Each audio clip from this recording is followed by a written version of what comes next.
Okay, please find a comfortable and relaxed posture.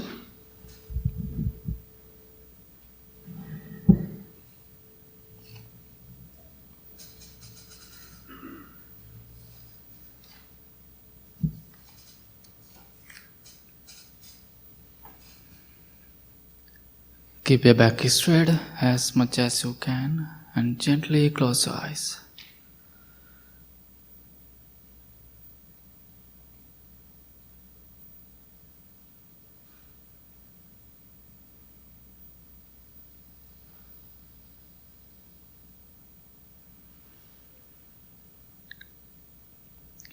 Take a few deep, long breaths and relax your whole body.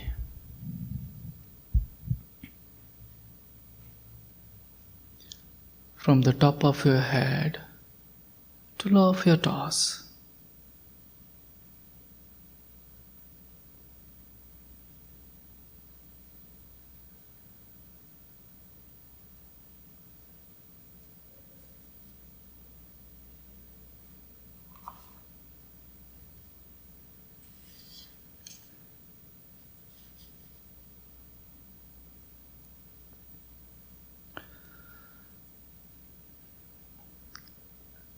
Be in this beautiful morning, you all are here,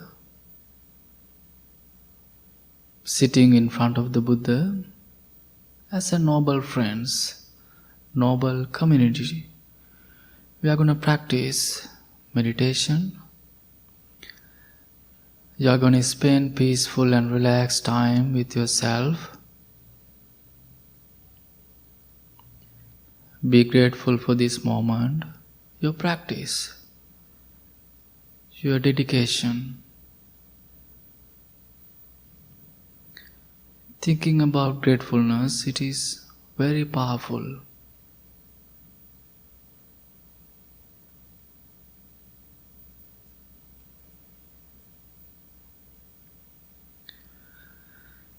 Today I would like to focus more about gratitude and gratefulness. It is wonderful quality to think and practice in our daily life.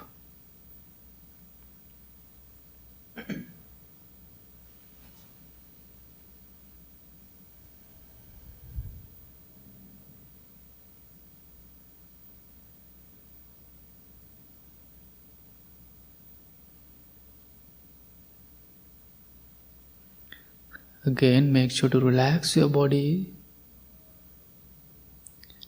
and get comfortable with your posture.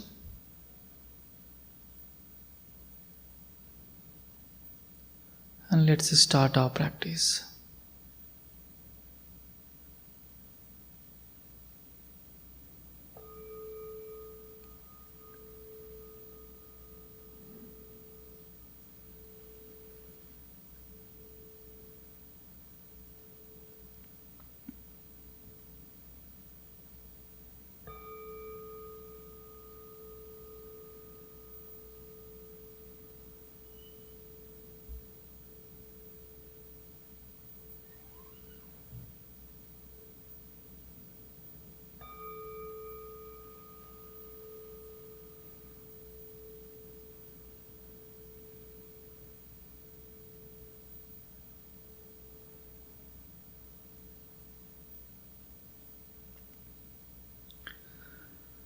Let's begin the practice of gratitude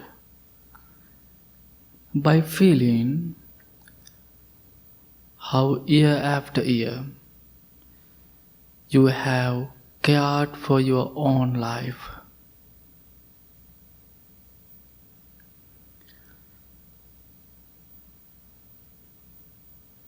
Now let yourself begin to acknowledge all that has supported you in this case.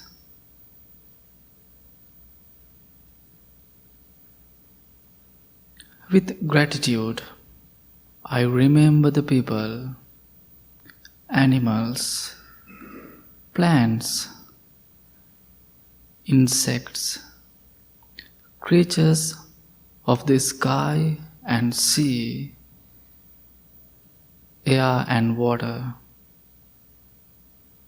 fire and earth, all whose joyful bless my life every day.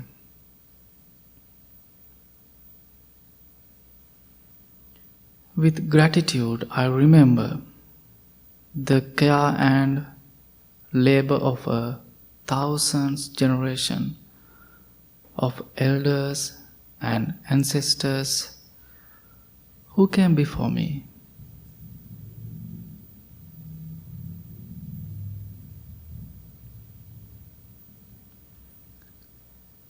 I offer my gratitude for the blessing of this earth I have been given.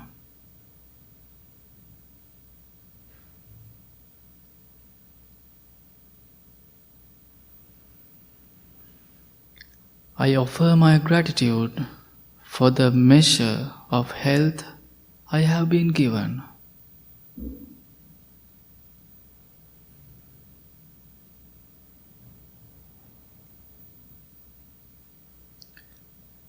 I offer my gratitude for the family and friends I have been given.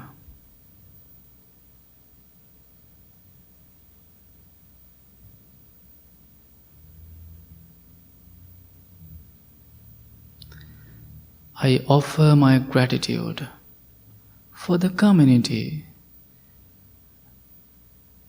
I have been given.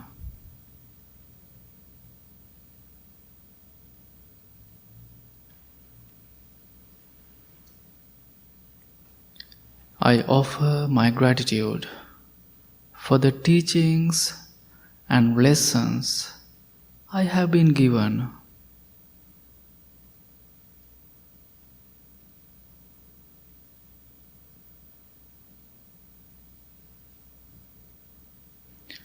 I offer my gratitude for the life I have been given. If you find one interesting phrase through my guidance, please repeat it after yourself with kind and compassion.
Just as we are grateful for our blessings, so we can be grateful for the blessing of others. Now shift your practice to the cultivation of joy.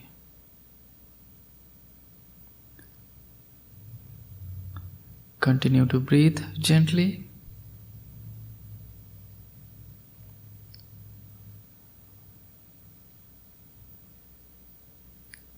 Bring to mind someone you care about.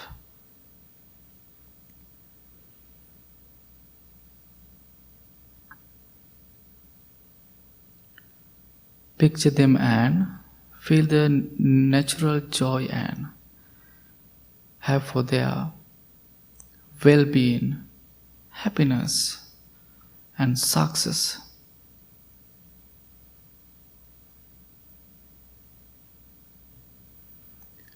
With each breath, offer them your grateful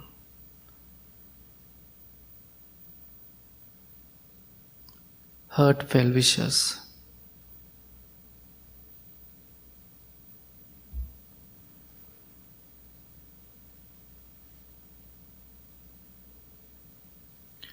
May my family or special friend be joyful.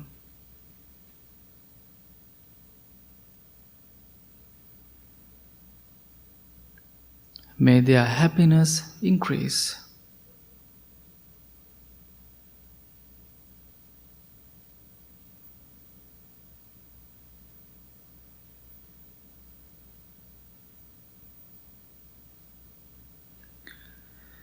May they not be separated from great happiness.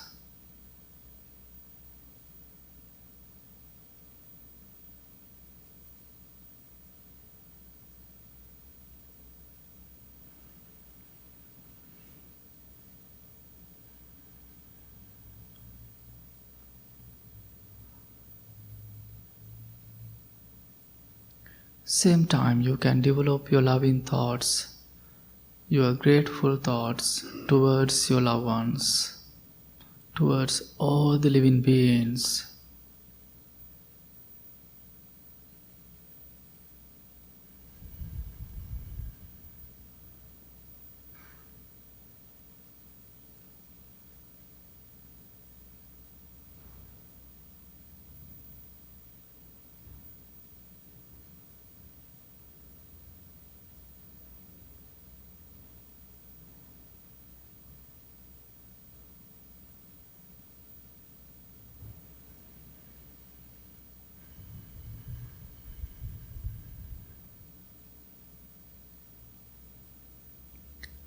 Now slowly bring your attention to your breath.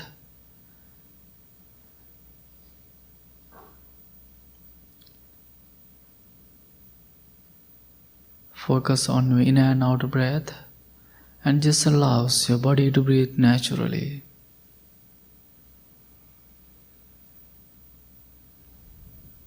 Pay your attention on your inner and outer breath.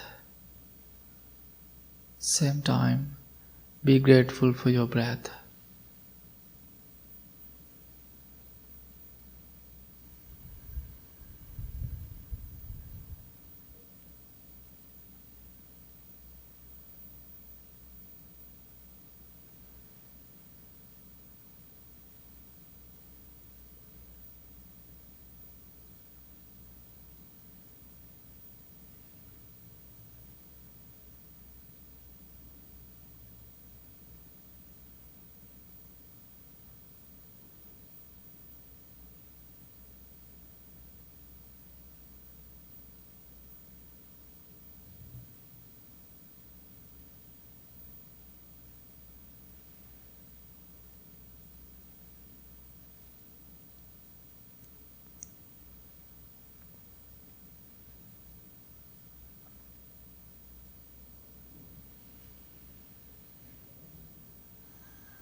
Breathe in mindfully. Breathe out mindfully.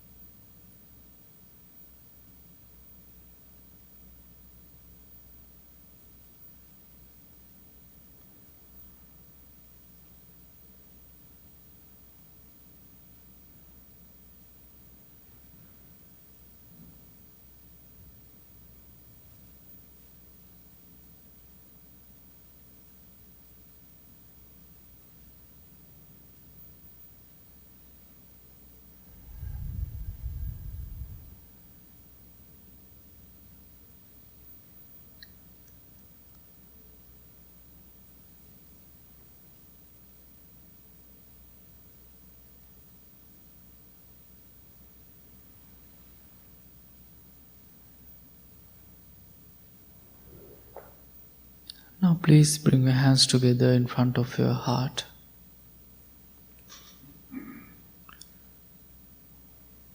Be grateful for this moment, your practice, your dedication, also this beautiful place, teachings,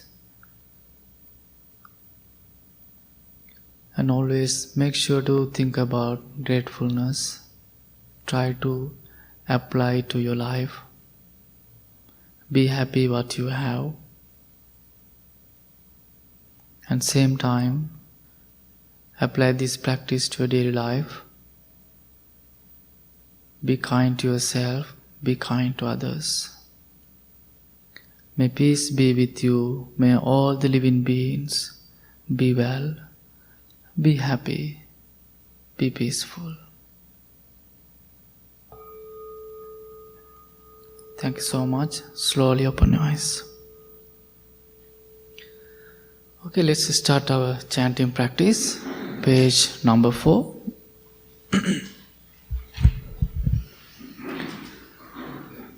Let's chant together. Namo tassa bhagavato arahato samma sambuddhassa. Namo tassa bhagavato arahato samma sambuddhassa. Namo tassa bhagavato arahato samma sambuddhassa. Buddhaṃ saraṇaṃ gacchāmi, Dhammaṃ saraṇaṃ gacchāmi, Sanghaṃ saraṇaṃ. Dutiyampi Buddhaṃ saraṇaṃ gacchāmi, Dutiyampi Dhammaṃ saraṇaṃ gacchāmi, Dutiyampi Sanghaṃ saraṇaṃ gacchāmi, Tatiyampi Buddhaṃ saraṇaṃ, Tatiyampi Dhammaṃ saraṇaṃ, Tatiyampi Sanghaṃ saraṇaṃ gacchāmi. Anicca vata sankhara,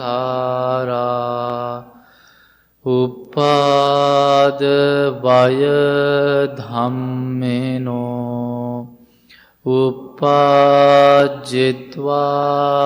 nirujjanti, Te sang upasamosukho, Sabbe satta avera hontu, Sabbe satta abhyapajja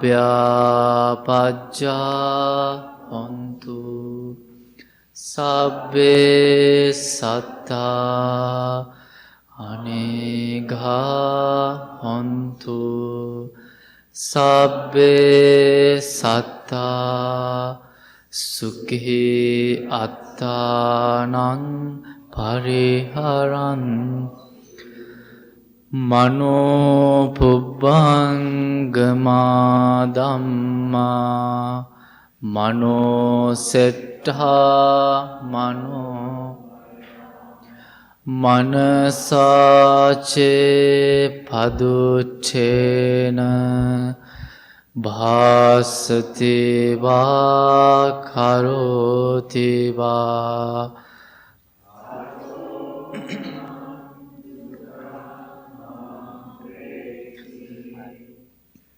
චක්ඛං වවහතෝ පදං මනෝ පුබ්බංගමා ධම්මා මනෝ සෙට්ඨා මනෝමයා මනසාචේ පසන්නේන භාසති වා කරෝති තතෝනං සුඛමං වේති ඡායාව අනපායිනී. Mind is the four noble states.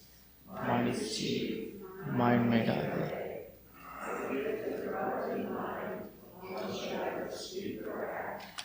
Suffering follows caused by them. Is thus the way follow. So, mind is the four noble states. Mind is chief. Mind made are there. If with a clear and confident mind, one shall speak right.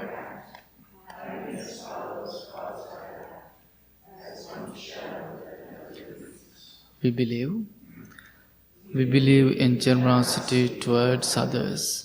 We believe the skillful noble path is marked by generosity. We believe generosity has many levels. Think generously, speak generously, act generously. We believe generosity is the heart of our spiritual practice, and this practice allows us to become open, accepting, and forgiving. We believe extending generosity to ourselves and others is a direct way of healing division.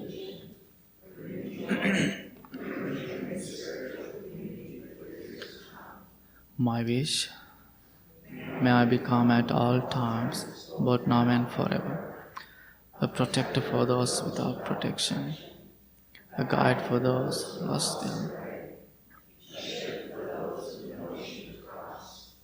a sanctuary for those in danger, a lamp for those without light, a place of refuge for those who lack shelter, and a servant to all in need. By means of this meritorious deed, may I never join with the unwise, only the wise, until the time I attain nirvana. Okay, everyone, good morning. How are you today? It is very happy to see you all, and thank you so much for being here. So today we have another guest speaker. So this months we are inviting lay people who come to temple, who is practicing with us for years, to share their experience with us. So today we have Grant, and Grant, maybe you have met him, maybe you have seen him, and Grant, I can tell him, he's one of the board member at the temple, and one of the kindest person that I ever met. Recently I told him, and I think he has many experiences about practice, about temple, and so today he's going to talk about his experiences. So after that, if you have any question, you can ask him. Okay. You have to turn on the microphone. Please turn on the microphone. Oh, it's not on. Not.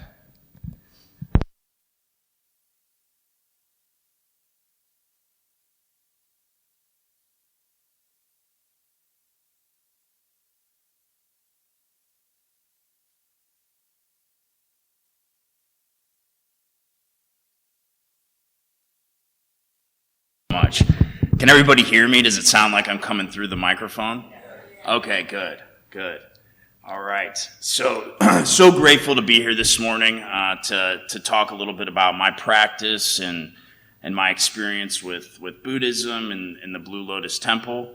For a long time I was kind of a solo Buddhist, just kind of trying to cobble together different practices and bits of wisdom, just enough to kind of keep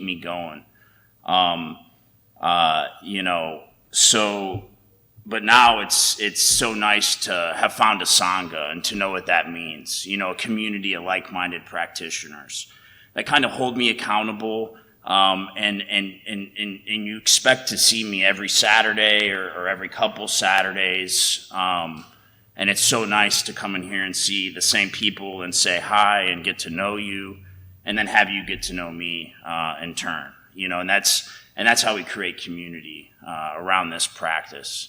And being a solo Buddhist, wasn't all bad.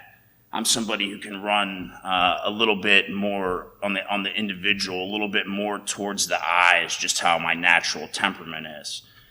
So I really have to search for that we, and I found a lot of value in the we over the years. And this is just the next evolution of that for me, finding the we. And so, meditation isn't something, and Buddhist practice isn't something I came to because things were going really well in my life. I didn't just start meditating out of like some joyful spiritual seeking. I was suffering a lot. I don't know about you, but my mind tends towards the negative, worries about the future, it regrets the past. It's full of thoughts that can cause emotional responses, and at times fill me with inadequacy and feelings of separation from you all. And so I heard the phrase some time ago that mindfulness is our birthright, and that really just struck me as true. It's the one thing I found that can help me hold all of those uncomfortable parts of myself, and not push them away or have a secret agenda that they're someday not going to come back, because that's part of what makes me human, and makes me me. But it's so great to have a practice to hold those parts and to observe them, and then to investigate where they come from, And so, why did I kind of come to this practice, and why was I suffering so much? For me, just growing up in America can cause suffering, right? It's distraction. We're very individualistic now. There's not a lot of kind of, I didn't have a lot of community growing up. So, after I got out of the military and served overseas a few times, I was just full of stress. Get in the military, I had a big sense of belonging there. And was really good at it. I really enjoyed doing it. I really strongly identified with being a Marine. It's like you just take on this whole identity as part of that job. And everything that identity means. And then, getting out of the Marine Corps and not having that sense of belonging, but having this belief about myself that, I'm the baddest, I'm the toughest, I'm better than civilians. Just all these different things that they kind of wire into you. And then getting out and not having that sense of community, that sense of belonging, and feeling very stressed out all the time, and not having really a way to deal with that, besides turning to things outside of myself, which is what I grasped at for a long time and clung to, because when I reach for solutions outside of myself, especially things that are addictive in nature, it's gonna offer some type of temporary relief for whatever I'm feeling. It's going to make it seem like, okay, I'm okay right now. And then if I do that again, the next time I suffer, I'll be okay again. It's all I'm not. And so you just kind of keep plugging up that hole until it just gets so big that, your ship starts to sink, basically. And when that happens, you can kind of go down with the ship.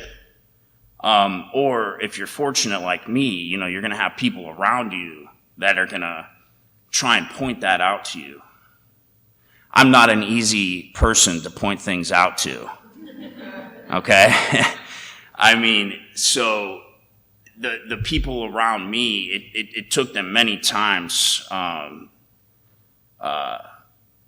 many boundaries and things like that for me to be able to recognize, okay, I got to figure out a different way, because this way is not really working for me right now. And that's a hard thing to do when, I had this belief about myself that, I got this, I can figure anything out. Look what I've done in my life, to think that I can't, conquer this problem, that was just unacceptable to me. So, things got bad enough, when the suffering gets bad enough, it's almost like either change or die. And at that time I chose my life. And I didn't know what that meant necessarily. I didn't know what was going to be required of me. I just knew that there had to be another way. And I finally believed that. I finally saw enough people around me trying to live a different way. And so, I sometime in that journey, around the first year of kind of cleaning myself up, I discovered meditation. I think it was like in a recovery room somewhere. They were doing like 10 minutes of meditation, then you kind of talk about it. And I just thought that it was so far out like that, I'd do it and then I would notice I felt a little calmer. Like I couldn't really get separation between my thoughts or like totally follow along with the person's voice. But I just know I felt a little calmer, and I liked the people who were doing it because they were trying to be calmer too, and they were all kind of doing it together. And the person leading it, I remember they were in basically the same boat as me. And because of that effect I saw a change in my state, right? So after we meditate, we change our physiological state. You might notice a little relaxation. You might notice a little focused attention. You might feel more upset, right? Just depending on what comes up in the meditation. Because meditation isn't necessarily to relax. That's often a byproduct of it. But really, it's just to observe what's coming up without grasping onto judgments, or getting carried away by the story. When we do get carried away, people come to me. I'm a therapist, so I talk about mindfulness and things every day. And they'll be like, I just can't quit thinking. And I'm like, well, yeah, me too. You're gonna keep thinking. The idea is just to be aware that you're thinking. That's the shift, is that awareness. And so, I'm somebody who likes more of things, not necessarily less. And so once I saw that state change, that little snapshot of calmness, I was like, okay, all right, I'm going to do more of this. And so I would start doing it every day, 10 minutes guided meditation. But again, not having a teacher or a sangha, and I was starting to access some of the teachings, the dharma. I was starting to access some of that through different books. And it was just really cool to see that, for over 2,000 years, these Buddhists had been talking about the nature of reality and the nature of the mind. And doing it in a way that didn't require me to believe anything fantastical about the nature of reality, which I really appreciated. I had some religious trauma growing up too, and so for me, I'm very sensitive to some things. And I didn't feel that here. I didn't feel like there was any demands made of me to take anything on faith. It was always through direct experiencing. And that's one of my favorite things about this philosophy, is that it's not taken on someone's word alone. You need to go out and directly experience it for yourself. And so, eventually, after about a couple years of meditating, three years of doing, basic guided meditations and stuff, it still wasn't enough. I still was feeling, really stressed out all the time and really anxious and full of fear, honestly. And so, and you didn't have that same solution outside of myself. I didn't have that same chemical solution to my problems anymore. That just wasn't an option for me. So I had to find other options, and so I started looking for meditation retreats. I needed a more intense experience. I wanted a teacher. I wanted somebody to teach me how to meditate, like I'd been reading about. People had been doing it for 20, 30 years. Okay, where do I find this? And so I found a 10-day silent meditation retreat, and I decided to attend it. These retreats happen all over the United States every day, and they're donation-based. So I go to this 10-day meditation retreat, and it was the hardest thing I've ever done in my entire life.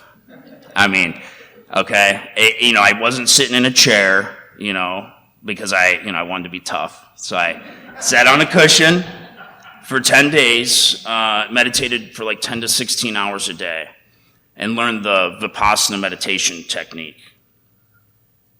And I wanted to leave every day. Every day, because, you sit down to meditate and you're a pretty anxious individual. You know what your thoughts do, guys. Come on. Some of you all know. And so it was just thinking, suffering. But I was observing it all. And I was determined to, to stay in the fire and see what happened. After, right around day 10, I finally started to quiet my mind. And I was so grateful. I'd never experienced anything like that. And, when I got home from that retreat, I was so calm. And I was meditating 2 hours a day when I got home. And, it was so pleasurable. The sensations in my body were so pleasurable. The fact that I wasn't thinking, there didn't seem to be a me necessarily there, the same one. It was really a far-out experience, and it was really pleasurable, and I didn't want it to end. I want to cling on to those experiences. Okay, I can feel this way. Okay, what are the things I'm doing? I need to stay feeling this way because I don't want to go back to feeling that other way. And the funny thing was, guys, so when I got back from that retreat, I was asking myself, I felt so different. I was wondering, am I enlightened? And I'm not kidding. I thought I might be enlightened, okay? I didn't necessarily, because I've done some reading about enlightenment. And I'm like, okay, I'm experiencing some of these things. There's no thoughts there. There's no fear. And I was testing it out, and I was like, you can't tell anybody this, All right, so I knew I couldn't tell anybody about it. And I was like, okay, we'll just wait to see what happens, right? Am I really enlightened? I wasn't, okay? I'm not enlightened, okay? But that's how powerful that experience was for me. And one other thing, about that is at that time, I still hadn't done the therapy work on some of the issues that were causing such intense anxiety and fear symptoms. I hadn't done a lot of that inner work. And so I would meditate to calm myself down in the present moment. But all the things from the past that were causing the emotional dysregulation and fear, that was all still there, just nipping at my heels. And so I had to keep meditating to stay on top of that. And there's a term for that. And it sounds negative, but it's not really a negative thing. It's spiritual bypassing. And I didn't know I was doing it at the time, and it was just my path, and it's how it needed all to unfold. Because eventually I was able to continue doing that deeper inner work that I needed to in order to feel more okay in the present moment and feel a sense of belonging with myself. And I think that's the hardest part. Is feeling comfortable in my own skin. And one of the things that, there's a couple teachings and practices that really helped me with that. The first one, and I'm probably not going to do this justice, but I'm going to try. I'm determined because it's so important to me. It's this Buddhist teaching. Oh, let me go one more thing for the spiritual bypassing real quick, or Bhante will get mad at me. I don't think these Bhantes will, but the big one might. I come here because I really still think it's pleasurable to meditate for long periods of time, but I don't really do it anymore. And the reason I don't do it anymore is because I think that takes away, time that I could be showing up in the world as a meditated, mindful person, And I don't necessarily need that level of support internally anymore to meditate for an hour or two every day. So I really like Bhante's teaching of bring your meditation out into the world. Sit on the cushion for 10 minutes, and then go out there and love some people, and be a service and be mindful while you're doing it. So got to the spiritual bypassing, got to the meditation, and then I think I left off on, the Buddhist view of not self. There we go. Look at me all calm up here and able to think clearly. Who would have thought? The Buddhist view of not self challenges everything that we think about ourselves. In Western psychology, we need to have a strong sense of self. I need to know who I am. I need to know all my identities. I need to know what makes me me. I need to have my agency, my free will, right? That's important. I'm not disregarding that. I'm a therapist, right? So I'm not like saying, okay, we don't want to have a strong sense of self. But the Buddhist teaching of no self teaches me that I don't need to take any of those attributes, characteristics, ideas, beliefs, roles, jobs about myself too seriously. I don't want to over-identify with those things too much because they'll just cause me to suffer. Even thinking about myself, I'm a joyful person. If I really over-identify with the fact that I'm a joyful person, then pretty soon I'm just walking around with a fake smile plastered to my face, gaslighting everybody. So I need to, I need to not over-identify with those things. I needed to challenge some of the things I thought about myself and the identities that I was walking around carrying, like wearing them because I thought I had to wear them forever. So to be able to take down some of those things, there's a Marine part of Grant that was inserted into him and conditioned into me. I'm not talking about myself in the third person up here, I promise. My God. This isn't being recorded, is it?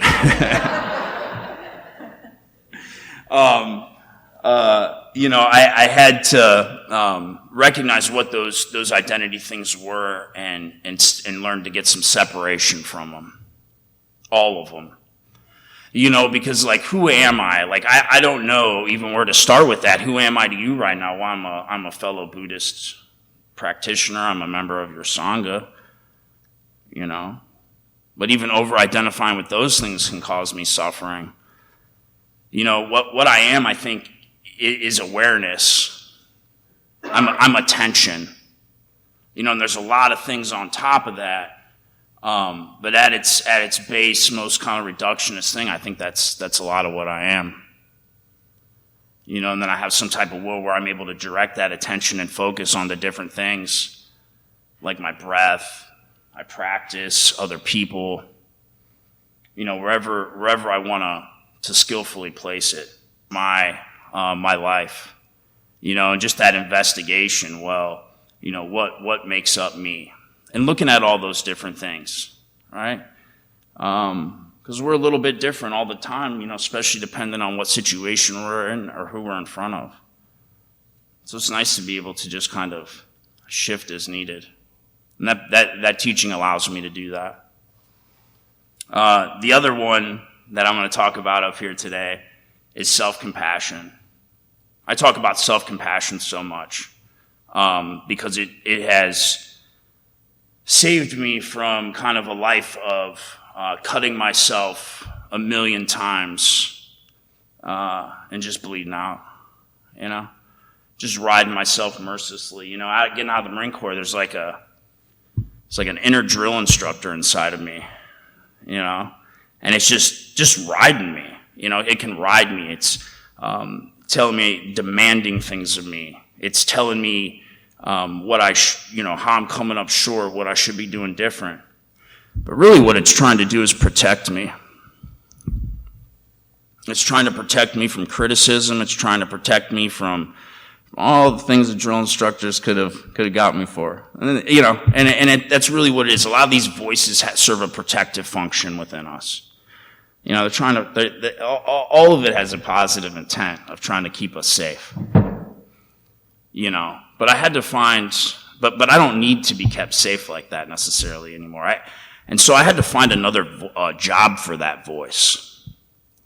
And now it's more of an encourager. And so I find it doesn't need to protect me as much, but it can encourage me. And so one of the things I do, though, when I am feeling inadequate, feeling bad about myself, feeling like I'm falling up short, being criticized, whatever it is by practicing self-compassion. And this is a practice, just like meditation. So that means when you start off with it, you might not be as skillful as you could become. It might feel awkward. It might feel impossible.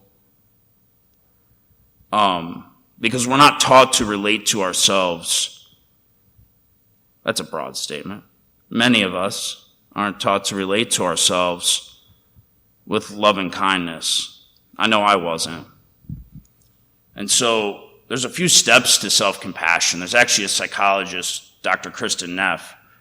She's a Buddhist practitioner who studied all the Buddha's wisdoms on compassion and distilled them all down into a 3-step process. And she's written 2 books about it. One's directed for women called Fierce Self-Compassion. Because they say women, generally need more fierce compassion, and men need more tender compassion. It's kind of the polar opposites there. Fierce compassion, tender compassion, kind of like on 2 poles, like acceptance and change. The first step in this process is mindful awareness. I have to bring my mindfulness and be aware that I'm not being very nice to myself.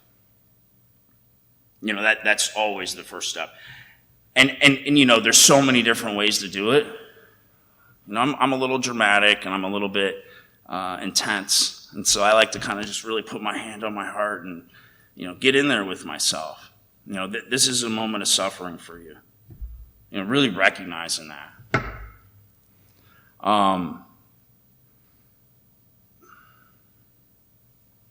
Recognizing it as a moment of suffering, a moment of inadequacy, a moment you're being hard on yourself, whatever that is, just identifying what's happening, naming it, making it explicit.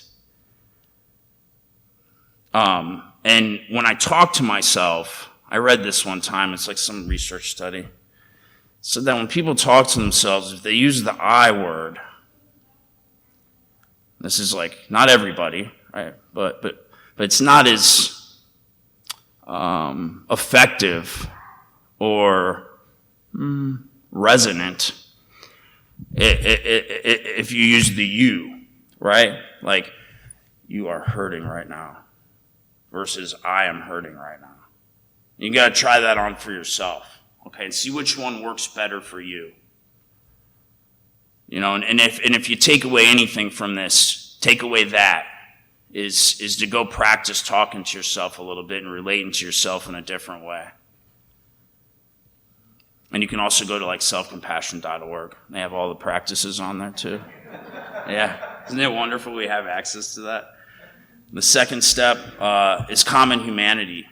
We want to recognize that we're not alone in our suffering, that there's other people who are suffering like us all over the world. Like, whatever you're going through, there's other people are going through it, have gone through it. You're not alone in it. It's not personal. We're all in for suffering, pain, and death. I mean, it's just part of this deal of being human, but to really recognize that you're not alone. And the third step is self-kindness. And it's as it's known here, and I can kind of hear it in Asaji's voice, treat yourself like your own best friend. It's such a powerful teaching. Okay, treat myself like my own best friend. Well, how do I give myself that self-kindness? How do I give myself that grace and support that I give to other people? And this one can be a little tricky wicket, to try and think about ourselves like our best friend. One thing that can help is to actually think of ourselves in the third person. Don't talk about yourself in the third person, though. You sound weird.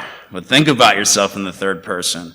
What would I tell my best friend if they were cutting themselves to pieces right now because of some situation that's out of their control, or for some mistake they made, or for, not showing up how they want to, or being a jerk? Like, what would I say to them? What would I say to them? And why don't I get that too? Why don't I get that too? And whatever the answer is, maybe you go talk to your therapist about that, And so that self-compassion practice can be very soothing and calming. Sometimes it's not. These are just tools. Sometimes I have to find out what order of things I need to do. Sometimes I need to do a little meditation, then self-compassion, do a little yoga, open up Tyler's Empty, Empty, Happy, Happy book, give that a little bit of a read. It's available in our bookstore. Whatever it is I need, I got to be able to identify that so I can take really good care of myself, because frankly, no one else is. There's people who care for me and have concern for me, but at the end of the day, it's my job to take care of myself. Tyler says something, he's like, I try and solve my problems ahead of time so I can love you more right now. I really like that. Like I want to take care of my BS so I can connect. So I can connect. And sometimes it's okay to connect over my BS too. Hey, I really need your help right now. Can you listen to me? Can I give you a call? You just hear me out. That's all I need. I just need some empathy. I don't need a solution. And that's okay. And I talked a little bit about, the practice of meditation and altering our nervous system state. Oh God, I gotta end. I'm getting there. And so when we meditate or do one of these practices, it's shifting around how we feel right now. All right. And eventually we're going to go through the world and experience, and then we're just going to feel kind of all out of alignment again.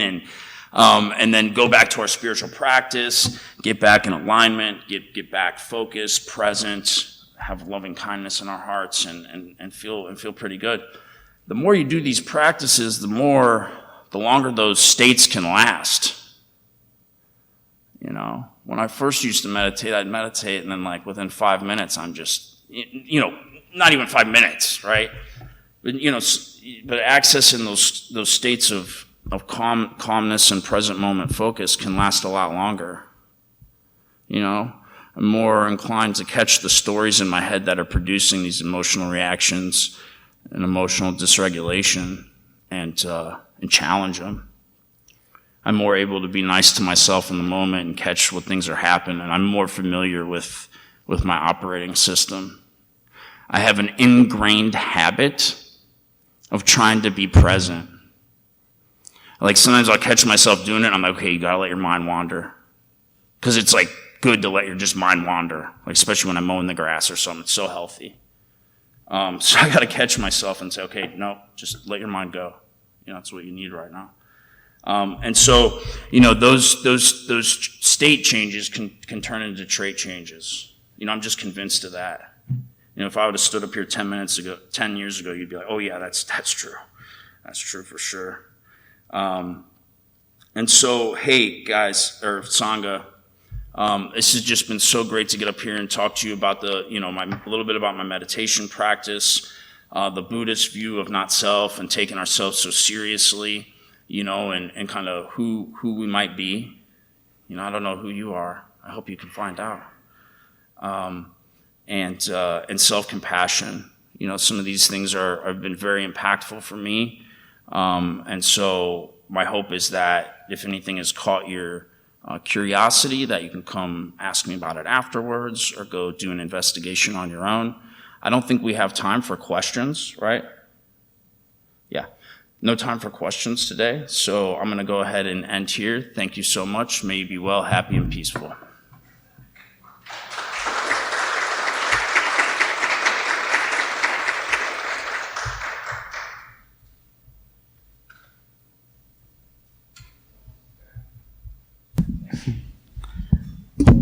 Okay. Hi, everybody. Good morning. Listening to Grant the whole time, I was thinking about, I'm kind of obsessed with business. And I find that business world fits perfectly on the cushion, and the cushion fits perfectly in the business world, but most people don't realize that. And so I was thinking back to a phrase I've learned recently, but has been a core tenet of my whole career, which is follow the magic and the math will follow. And so in my business, what I've learned is that success comes from when I follow the magic, when I follow the creativity, when I follow the great idea. I don't have to worry about how to pay for it or if it'll be profitable. If you follow the magic, the math will follow. And I'm listening to Grant and been able to witness him up close for a long time. And it's not just the math that will follow. When you follow the magic, I think security follows. I think compassion follows. I think what other faiths would call like divine right action follows. It's very much like cause and effect. And so, these things are just so elemental to how we can thrive in this lived experience. If we follow the magic, the math will follow. If we follow the practice, stability will follow. And so I think, Grant, you just gave such a great gift to us, showing us how when we follow the magic, stability follows. I really, really appreciate it. Do we have any new people today? If you would raise your hand and introduce yourself, if you're willing. Oh, sorry, okay. You first. Over here first. All good. Whoever's first. Hi, Colleen. Welcome. Hi, Annette. Welcome. Anybody else new today? Hi, Adam. Welcome. All right. One more? Going once? Hi, Angela. Welcome. We're glad you're here. I'm going to go through, we have a pretty big evening plan, so I'm going to just go through a few things. I was sitting on the couch but while we were meditating, and I wasn't meditating because I'm in charge of the door today. And so I'm watching for people to come in, and I'm looking up at the board, and we don't have anything more going on than we used to, but it feels like so much more because during the pandemic we had so little going on that I was thinking, man, I should just remind everybody of the good works that your generosity and your practice are causing out in the world. So just a few things. We have for a very long time had a very, very, very microscopically small attended meditation from 6 to 7 a.m. every Friday morning. And it's just so, and that we have Sangha members that hold space for us to show up either virtually or literally at such a really sacred early morning hour on Fridays. So just remember, we're here 6 to 7 on Fridays. We have a long-standing tradition. The second Thursday of every month from 6 to 6:45, the monks do a special blessings for anybody who needs it. And so it's just a really lovely time. If you've got something happening in your life that you want some extra blessing around, or maybe you have an object or a person that needs some blessing, that's a dedicated time. All of this is on the board over there and on our newsletter. We are really expanding again since the pandemic back into the community and getting out of the temple and teaching community out in the world. So just a reminder that we have, several sitting sessions a week in Wisconsin. We've got one at the UU Church in Geneva on Sundays from 6 to 7. We've got a couple of Saturdays a month, one from 4 to 5 in Burlington. So just pay attention to our calendar and go visit us in these other communities where if you have been here and kind of developed some stability in your practice, one of the askings we have is go to our other sittings where maybe they're a little bit newer community and are looking for some experience, strength, and hope. We'd love for you to wander away from here into those other communities and then offer some community to those folks as well. We have our refuge recovery meetings here every Wednesday at 5:30. We have crystal bowls from 7 to 8:30 on Saturday evenings this month. We have art and meditation. We have got great balls of yoga on Mondays at 5:30. Todd, you want to talk about tomorrow, your class? Yes, tomorrow I'm doing a Zoom only. I'm doing a course on the 8th grade events of the Buddhist life as children are. And I don't remember the exact time, but there's a poster on the social hall that tells how to get a ticket for the Zoom. Awesome. We've got yoga offerings. Jason, you do yoga on Saturday mornings. Looks like you were in the park today. So sometimes if you come here for the temple yoga and then you see a sign on the door, go to the park because it means it was beautiful and you got to do it outside. So it wasn't raining today. Yay. We have a couple of interesting retreats coming up on October 8th. Bante, Grant, and I are leading a retreat at Hackmatack called Stolen Focus. This is going to be about the power of distraction in our lives and what are the practices we can put back in place in order to think deeply again. That's going to be a day retreat. We have a 3-day retreat called Thriving Along Disturbed Edges, September 11th, 10th, 11th, and 12th. So look for that. That's going to be really interesting. We have a guest speaker flying in who does a lot of work around who were you, who are you, and who are you becoming. So that would be a really interesting offering. And then most importantly is tonight, our very important second annual International Dinner and Fundraiser. We are nearly sold out, but there are still a few tickets left if you've not gotten them yet. And it's just a super fun event. Last year was so great. The food was amazing. It is so wonderfully organized by all of our volunteers. We're so grateful. I believe, I don't know the stats yet, but I am optimistic that this year might come in double what last year did. These events are wonderful for the Sangha, but they're essential for our survival. We do a lot of good works with these funds and the resources that we raise, so we're so grateful when you come, when you support. There's also some really great raffle items and some stuff to donate. Yes? Right now we're at $7,008. Also for the raffle, you don't have to be here for it. And if you want to pay for raffle tickets with cash, I'll be here after meditation, signing up for that if you'd like. And the raffle prize is very, very cool. So awesome. Check it out. We're all good. Thanks, everybody. I hope you all have a great Saturday. We'll see you tonight, maybe. And we need one more help. If you like to help us to set up, and please help us to move all the chairs to downstairs if you like to help. Yep. So if you want to volunteer for a minute, as you leave, take your chair with you into the other room. Thanks, guys. Yes? I was told I could announce that we're having pizza the last night of the Hegel and Buddha seminar that's starting in August. All right. Pizza, did you hear that? Come for pizza, stay for wisdom. Good to go. Thanks, everybody.